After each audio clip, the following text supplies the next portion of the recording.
سلطان فتح علی، جو کہ ٹیپو سلطان اور میسور کے شیر کے نام سے بھی مشہور ہیں اور راکٹ ٹیکنالوجی کو استعمال کرنے والے پہلے حکمرانوں میں سے ایک تھے۔ شیر کی ایک دن کی زندگی گیدڑ کی 100 سالہ زندگی سے بہتر ہے کہ آج ہندوستان کا سب سے بڑا شیر سو گیا۔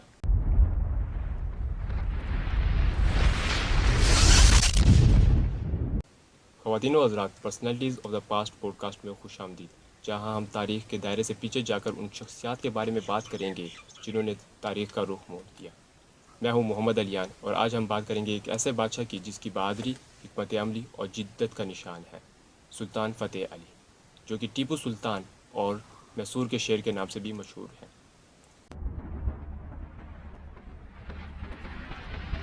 ٹیپو سلطان 20 اپریل 1750 کو پیدا ہوئے۔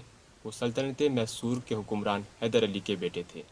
حیدر علی ایک بہادر اور دور اندیش حکمران تھے جنہوں نے میسور کی ریاست کو مضبوط کیا۔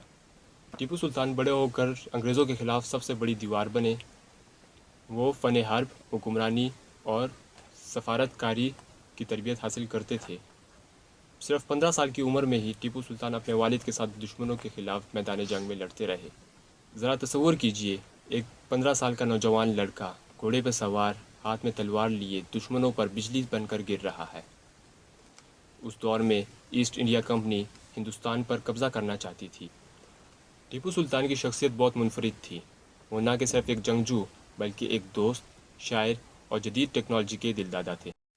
1782 میں حیدر علی کے انتقال کے بعد جب ٹیپو سلطان تخت نشین ہوئے تو انہوں نے اپنی ریاست کو جدید بنانے کے لیے بہت سے اقدامات اختیار کیے۔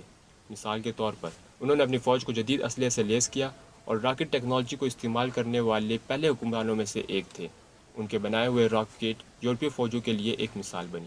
ٹیپو سلطان کی زندگی صرف جنگوں تک محدود نہیں تھی بلکہ وہ متنظم بھی تھے۔ انہوں نے اپنی سلطنت میں زراعت اور تعلیم کو فروغ دیا۔ انہوں نے اپنی سلطنت میں نہری نظام قائم کیا جس سے کسان کو پانی کی کمی کا سامنا نہ کرنا پڑے۔ انہوں نے اپنی سلطنت میں جدید صنعتوں کو بھی فروغ دیا جیسے کہ اسلحہ سازی اور کپڑوں کی صنعت۔ ٹیپو سلطان کی عدل پسندی بھی مشہور ہے۔ وہ ہر شہری کے ساتھ انصاف کرتے تھے، چاہے وہ کسی بھی مذہب یا طبقے سے تعلق رکھتا ہو۔ انہوں نے اپنی سلطنت میں مذہبی رواداری فروغ دی۔ انہوں نے مسلم، ہندو اور عیسائی سب کو یکساں حقوق دیے۔ ٹیپو سلطان کی سب سے بڑی پہچان ان کی انگریزوں کے خلاف جدوجہد ہے۔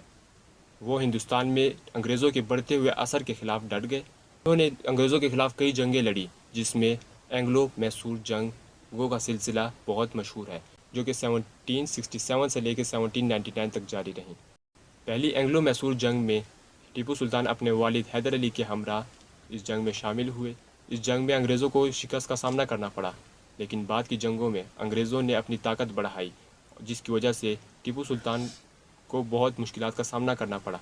پھر بھی ٹیپو سلطان نے انگریزوں کو کئی نقصان پہنچائے، لیکن انگریز پھر بھی باز نہ آئے۔ وہ جانتے تھے جب تک یہ شیر زندہ ہے میسور کو قبضہ کرنا ناممکن ہے۔ 1799 میں انگریزوں نے مرہٹوں اور نظام حیدرآباد کے ساتھ مل کر میسور پر آخری حملہ کیا۔ یہ جنگ چوتھی اینگلو میسور جنگ کہلائی۔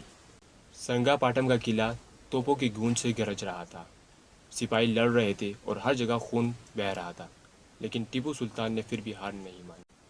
اسے پیشکش کی گئی کہ وہ قلعے سے فرار ہو سکتا ہے، لیکن ٹیپو سلطان نے انکار کر دیا، اور پھر یہ جملہ تاریخ میں درج ہو گیا کہ شیر کی ایک دن کی زندگی گیدڑ کی 100 سالہ زندگی سے بہتر ہے۔ ٹیپو سلطان آخری دم تک لڑتا رہا، یہاں تک کہ دشمن کی گولیوں سے شہید ہو گیا۔ جب انگریز ٹیپو سلطان کی لاش کے پاس آئے تو انہوں نے کہا کہ آج ہندوستان کا سب سے بڑا شیر سو گیا۔ اس کی موت کے ساتھ ہی میسور کی آزادی کا سورج غروب ہو گیا، لیکن اس کی جدوجہد ہندوستان کی آزادی کی تحریک کے لیے ایک مشعل بنی۔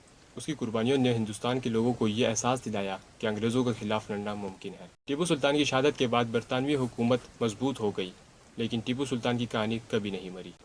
اس کی بنائی ہوئی راکٹ ٹیکنالوجی جدید فوجی سائنس کی بنیاد بنی۔ آج بھی لوگ اس کی پالیسیوں کو پڑھتے ہیں اور اس کو ہیرو مانتے ہیں، مگر ایک حقیقت سے انکار کوئی نہیں کر سکتا کہ وہ تاریخ کا ایک ناقابل فراموش کردار ہے۔ یہ تھی کہانی میسور کے شیر ٹیپو سلطان کی۔ آپ کیا سوچتے ہیں؟ کیا ٹیپو سلطان ایک بہادر جنگجو تھا، ایک مسلح حکمران، یا پھر دونوں؟ اپنی رائے ہمیں ضرور بتائیں۔ تو یہ تھا ہمارا آج کا ایپیسوڈ۔ ہمارے اگلے ایپیسوڈ تک کے لیے مجھے اجازت دیجیے، تب تک کے لیے اللہ حافظ۔